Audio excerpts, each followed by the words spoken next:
Salve, salve, galera do Dominantes Online, tudo bem com vocês? Aqui professor Juan Fernandes com mais um vídeo de geografia. E nesse vídeo vamos dar continuidade aos biomas, tá? Então a gente tem uma terceira parte sobre biomas. Quem não assistiu às outras partes e também sobre formações vegetais, vai lá dar uma olhada nesses vídeos, beleza? Bom, aqui a gente tem o bioma desértico, tá? Lembrando, quando a gente fala de bioma desértico, tá? Quanto mais extrema for aquela condição climática, menos biodiversidade vai ter aquele bioma, tá? Então aqui a gente tem, né, o bioma de deserto já numa condição extrema atmosférica, né, por conta da pouquíssima presença de pluviosidade. A gente vai ter ali uma vegetação xerófila, tá? Que é uma vegetação adaptada à aridez, tá? E pratófila, que é uma vegetação com raízes profundas. Por que raízes profundas? Porque esse solo tem pouquíssima presença de água.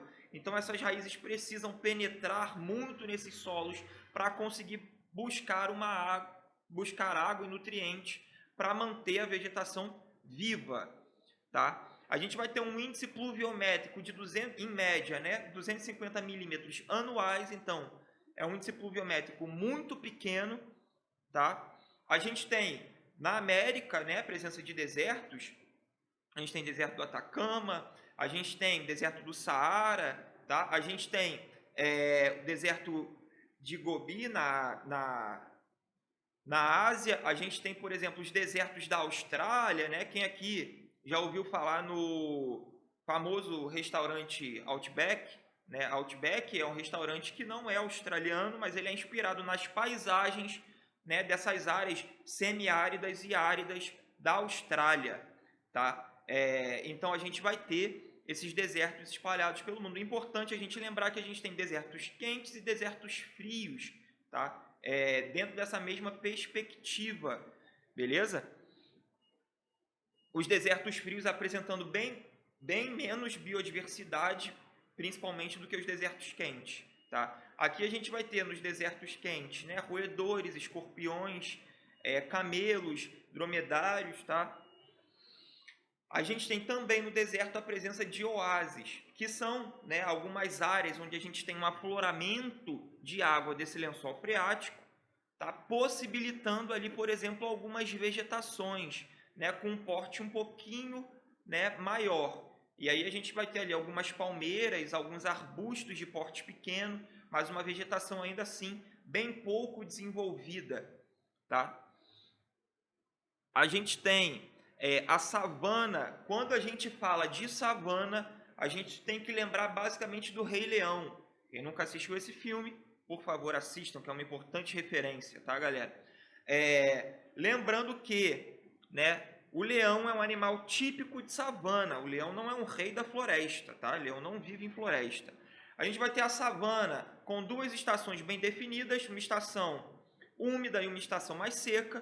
Então a gente vai apresentar ali três estratos, né, na sua vegetação: arbóreo, arbustivo e herbáceo, tá? A gente vai ter savana na África, na América do Sul, tá? Em menores proporções na Austrália e na Índia. É muito importante a gente lembrar que a savana na América do Sul, ela é chamada de cerrado. Então o cerrado é uma variação da savana. A gente vai falar lá do cerrado mais para frente, tá? Mas quando vocês forem lembrar do cerrado, lembrem da savana, tá? A gente vai ter hiena, girafa, leão, né? São animais ali que vão apresentar uma cadeia de alimentação, né? Bem completa. Então a gente vai ter muitos animais andando em grupos, tá? Dentro da savana. A gente tem uma vegetação muito adaptada pela agropecuária. É muito importante que vocês lembrem que a vegetação da savana, ela vai apresentar características muito próprias para a agropecuária. Por quê? Porque como a gente tem ali um extrato arbóreo, arbustivo e herbáceo, a gente tem uma vegetação mais espaçada, né, pelo espaço, pela paisagem, é muito mais fácil o desmatamento, por exemplo, do que numa floresta tropical, tá? Do que numa floresta equatorial. Então é muito mais fácil a produção, a prática de atividade agropecuária nesse bioma. Nesse tipo de bioma, a gente também tem uma vegetação ali semicaducifólia, tá? Ou seja, ela vai perder partes das suas folhas no período de seca, tá? Desse clima. A gente tem a floresta equatorial, tá?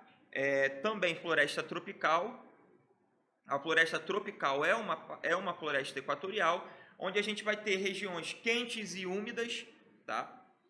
É uma vegetação higrófila adaptada à constante umidade desse clima, latifoliada. Por que folhas grandes, folhas largas? Porque eu tenho muita umidade, esse solo tem muita umidade, né? Então a gente tem capacidade de desenvolvimento de vegetação. Então a gente vai ter uma floresta densa, né? Uma floresta ombrófila, tá? Densa, fechada, adaptada à umidade. A gente vai ter ali algumas vegetações, né? Alguns tipos de vegetação epífita, tá? Em alguns casos, que é uma vegetação que vai se condicionar a viver sobre troncos e galhos de outras árvores. Por que isso? Porque como eu tenho uma vegetação densa, uma vegetação fechada, isso dificulta no interior da floresta a presença de gramíneas, tá? Porque não tem sol no solo, uma vez que a copa das árvores elas são bastante fechadas. Então, automaticamente ali a gente vai ter essas vegetações mais rasteiras, né? Sendo epífitas, desenvolvendo, mais baixas, né? De menor porte, sendo epífitas, se desenvolvendo ali nesses troncos e nesses galhos dessas árvores. A gente vai ter esse bioma em baixas latitudes da América, da África e da Ásia, tá? É um bioma com bastante biodiversidade, com bastante tipos de vegetação, bastante tipos de animais também. A gente tem castanheira, jacarandá. A gente vai ter dentro desse bioma aí, por exemplo, né, a Mata Atlântica, a gente tem a floresta amazônica, né, uma floresta equatorial, a gente tem a floresta do Congo, tá, no continente africano. Então, se a gente for olhar aqui, ó, é uma vegetação basicamente da zona de convergência intertropical, onde a gente tem um volume pluviométrico muito elevado, muito acentuado, tá? A gente vai ter ali a onça-pintada, mico-leão-dourado, tá? Entre outros animais. Solos lixiviados e profundos, então vão ser solos bastante desenvolvidos por conta do processo de intemperismo, tá? Por conta da ação climática. Solos bastante lixiviados por conta do elevado índice pluviométrico também, que vai lavar o nutriente desses solos, vai levar o nutriente desses solos para camadas mais profundas, né? Então são solos lavados, que é a mesma coisa que lixiviado, tá? E a manutenção dessa floresta, basicamente, ela vai se dar por conta da chamada serrapilheira, que é esse grande volume de matéria orgânica que cai sobre o solo, tá? E vai criar uma camada ali, né, de matéria orgânica chamada serrapilheira, que vai provocar a manutenção dessas florestas. Beleza, galera? Então é isso. Até a próxima. Tchau, tchau.